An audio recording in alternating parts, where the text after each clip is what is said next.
हर हर महादेव। शिव शंभु और माँ पार्वती का प्रेम कौन नहीं जानता। जगत में शायद ही कोई ऐसा व्यक्ति हो जो उन्हें सर्वश्रेष्ठ पति पत्नी ना मानता हो। यहाँ तक कि कुंवारी स्त्रियां भी अच्छा पति, अच्छा वर प्राप्त करने के लिए महादेव की आराधना करती हैं।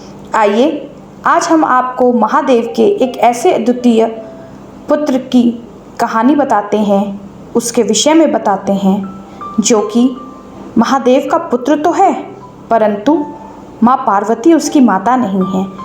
वो कौन थी जिसने महादेव के इस अद्वितीय पुत्र को जन्म दिया? आइए उसके विषय में आज हम आप सबको बताते हैं। महिषासुर का वध जब हुआ तब महिषासुर की जो बहन थी वो अत्यंत क्रोधित हुई। दुख, कष्ट, पीड़ा से वो व्याकुल होकर इधर उधर पागलों के भांति भटकती रही। वो देवताओं से इतनी रुष्ट थी, उन्हें समझ में ही नहीं आ रहा था कि वो क्या करें, कैसे वो अपनी पीड़ा को शांत करें। तब उसने जाके महादेव का तप आरंभ किया। तब से प्रसन्न होकर जब महादेव उसके समक्ष आए तो उसने अपने लिए अमरता का वरदान मांगा। उसने कहा, महादेव, आपकी शक्ति ने ही मेरे भाई का वध किया। वो अजेय था, अद्वितीय था, परंतु माता दुर्गा ने उसका वध कर दिया। लेकिन मैं चाहती हूँ आप मुझे अमरता का वरदान दें। महादेव ने कहा, ये असंभव है। सृष्टि का ये नियम है कि जो जन्म लेता है उसकी मृत्यु भी निर्धारित हो जाती है। जो भी इस ब्रह्मांड में है उसे एक ना एक दिन समाप्त होना ही है। महिषी विचार में पड़ गई कि आखिर मैं ऐसे कौन सा वर मांगूं जिससे मैं अमरता को प्राप्त कर सकूं। उसने एक योजना बनाई। उसने कहा, ठीक है महादेव, अगर आप मुझे वर देना ही चाहते हैं तो मैं ये वर मांगती हूँ कि आपको मुझे ये वर देना होगा कि मेरी मृत्यु आप और श्री हरि विष्णु के द्वारा उत्पन्न पुत्र से ही हो। भगवान शिव ने उसकी प्रार्थना स्वीकार कर ली और वरदान दे दिया। महिषी को लगा ये तो होना असंभव है, क्योंकि दो पुरुषों के मिलन और फिर संतान की उत्पत्ति तो हो ही नहीं सकती।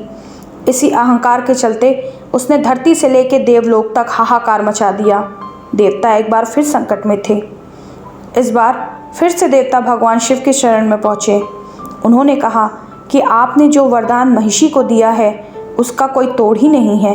दो पुरुषों के मिलन से संतान की उत्पत्ति हो ही नहीं सकती। यही कारण है कि हम में से उसे कोई नहीं मार सकता। वह एक प्रकार से तो अमर हो ही गई है। इसके बाद देवता भगवान विष्णु के पास पहुँचे। उसने भगवान नारायण से इस समस्या का हल निकालने के लिए कहा। इस वरदान का तोड़ सबको असंभव लग रहा था, लेकिन भगवान विष्णु ने अपनी युक्ति से मोहिनी को कैलाश भेजा। मोहिनी कोई और नहीं, भगवान विष्णु का ही अंश थी। मोहिनी को देखते ही भगवान शिव उन्हें पहचान गए। मोहिनी ने शिव के आगे प्रेम प्रस्ताव रखा।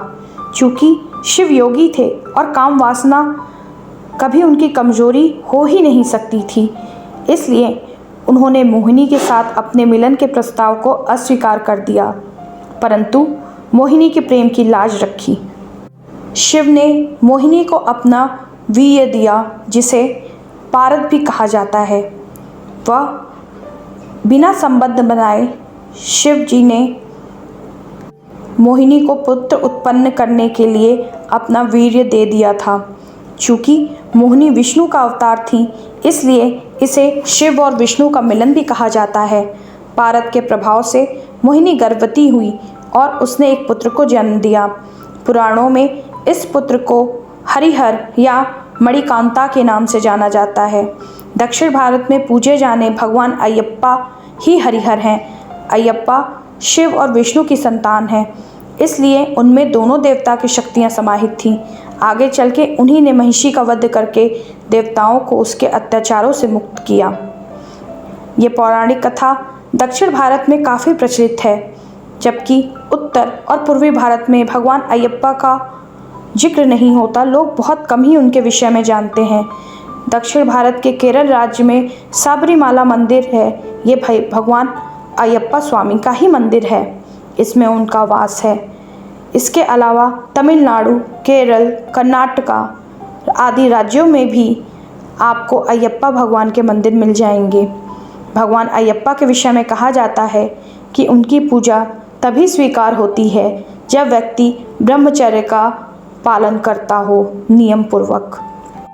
आशा करती हूँ आपको शिव जी के इस पुत्र के बारे में जान के अच्छा लगा होगा। ऐसे ही सत्य, कथ्य और कथा के लिए हमारे साथ बने रहिए। तब तक अपना और अपनों का ख्याल रखें। जय माँ काल, जय माँ काली।